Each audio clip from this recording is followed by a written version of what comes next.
Olá pessoal, bom dia, boa tarde para quem faz atividade no período da tarde. Aula de Ciência da Natureza. Iremos estar falando ainda sobre a previsão do tempo e desta vez sobre os satélites. Eu sou o professor Fabiano Soares, Escola Franklin Moreira Xavier. Centros de Meteorologia. Os principais institutos de previsão do tempo no Brasil são o Instituto Nacional de Pesquisa Espaciais, o IPE, que é esse que nós acabamos de ler, e o Instituto Nacional de Meteorologia, o IMET. Eles são os órgãos do governo responsáveis pela análise da previsão do tempo e clima do país. Os centros usam como base dados coletados internacionalmente, assim como dados reunidos no Brasil.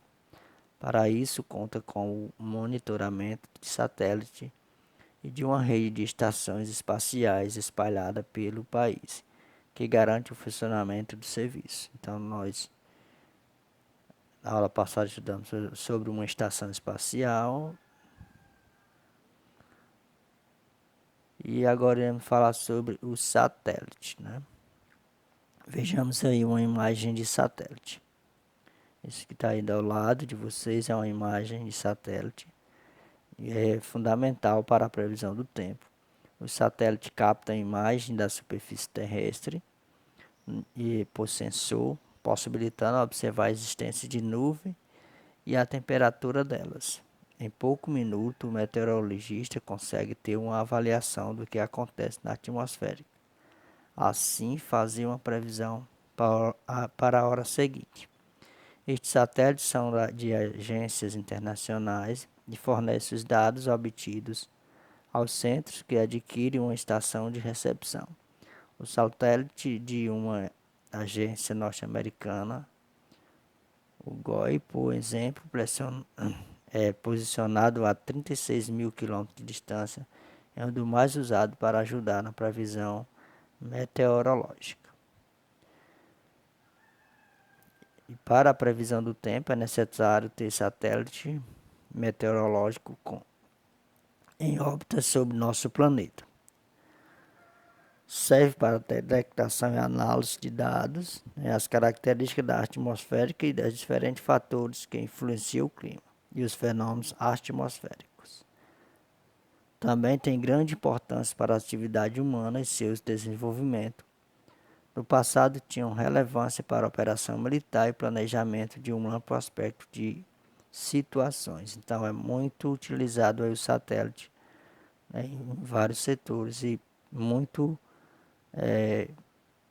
utilizado aí para previsão do tempo. Então, por isso que nós temos aí as previsões do tempo. Temos aí uma imagem de satélite também, né, como ele está em órbita para ver, né, coleta de dados tem que estar em órbita ao redor da Terra.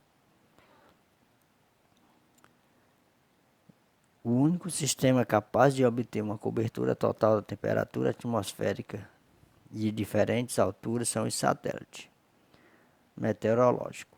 O lançamento de um satélite meteorológico requer um ônibus espacial.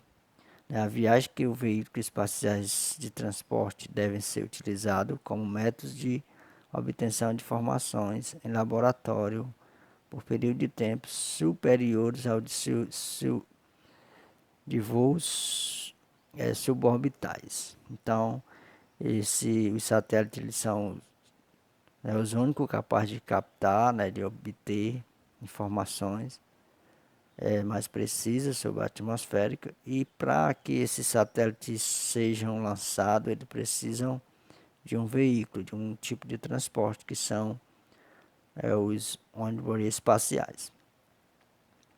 Graças a esse tipo de veículo, poderá obter informações sobre os seguintes aspectos. Então, nós podemos ter informações sobre o controle de temperatura em todo o país, da atmosfera e na superfície terrestre, comunicações externa e interna, processamento de dados atmosféricos, controles da estabilidade e manobra de aeronaves comerciais e militares, influência dos raios cósmicos em nossos planetas, sobre a astronomia, física do plasma e observações ambientais. Então, todos esses tipos de informações aí, os satélites eles passam para as estações espaciais, que por sua vez são processados aqui na Terra. Então, hoje é muito utilizado os satélites para muitas coisas além da previsão do tempo, né? Que eles captam com mais precisão ainda a questão da temperatura das nuvens. Então terminamos aqui a nossa aula. Tenham todos um bom dia, uma boa atividade. Façam a atividade com atenção, fiquem todos na graça de Deus.